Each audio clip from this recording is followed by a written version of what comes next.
So welcome to everybody who is viewing our Cabrini World Blog.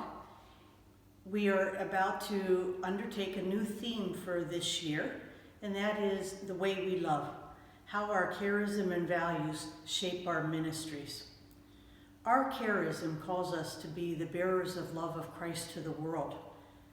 And how do we do that? We often talk about loving Jesus with all our hearts. And it's wonderful to be before the Blessed Sacrament or to be in prayer and tell Jesus we love him. But the way we most effectively demonstrate our love for Jesus is by how we love other people. The missionary sisters express this love in many different forms.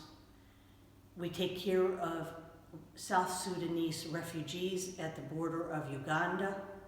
We take care of newly arrived immigrants in New York City and Westchester.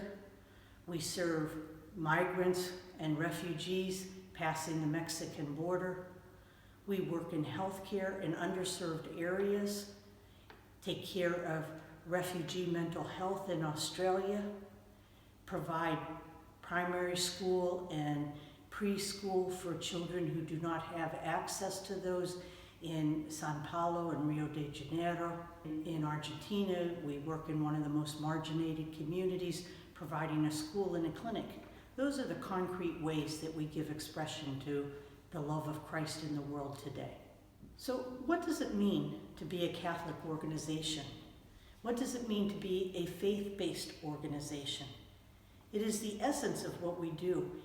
And there are numerous statistics and studies that show some of the most effective deliverers of care, the most effective direct providers of care are faith-based organizations. What is it that differentiates us from other organizations? When we work in the global south, particularly, often in Africa, we are the only people that are willing to be in remote areas where nobody else is willing to be. By our efforts, we join in the world in working towards the development goals of the United Nations and of the goals of the Christian faith and our faith partners in other denominations, our Jewish brothers and sisters and our Muslim brothers and sisters. In this current era of COVID-19, many of us have felt extremely vulnerable, and there are new demands that have been created, new needs that have arisen, or certain needs that have always existed have become potentiated, have grown far greater. One of the cases, as an example, is the issue of child nutrition. Before COVID-19, the prevalence of child wasting, meaning that there was not enough nutrition, that children's growth was stunted, rose by a significant 14%. Already there were 47 million children worldwide under the age of 5 who were affected by wasting. And that was before the COVID pandemic. Now that has increased. 80% of these children are in sub-Saharan Africa. One of the biggest pressing needs that is very current is establishing a fair distribution of the COVID vaccine. 4.2 billion doses have already been bought by the wealthy countries, home to only 1.2 billion people.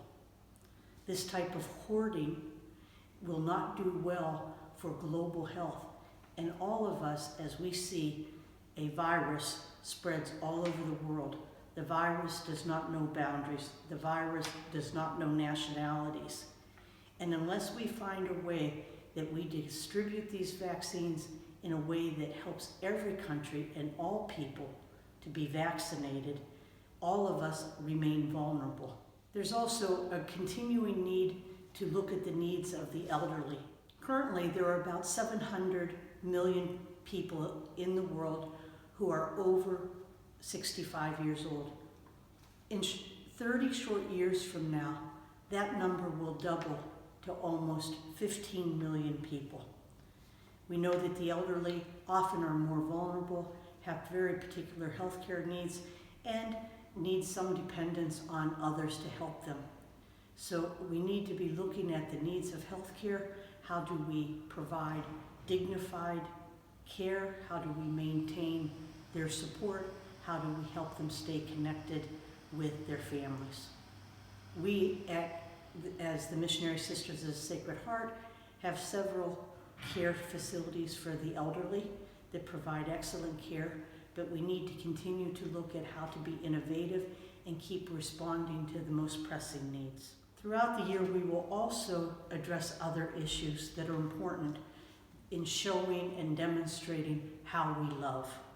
Those will include issues regarding homelessness, human trafficking, interreligious dialogue, gender equality, building sustainable economies, and using technology, and working on behalf of climate change so that we no longer have a global world that is getting warmer and warmer.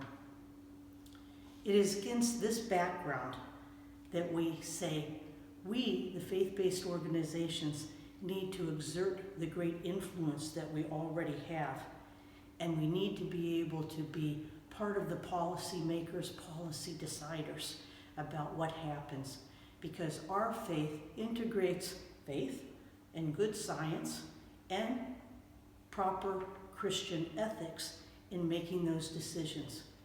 So we will invite some of you to contribute to this blog throughout the year, and hope that you enjoy all that will be presented.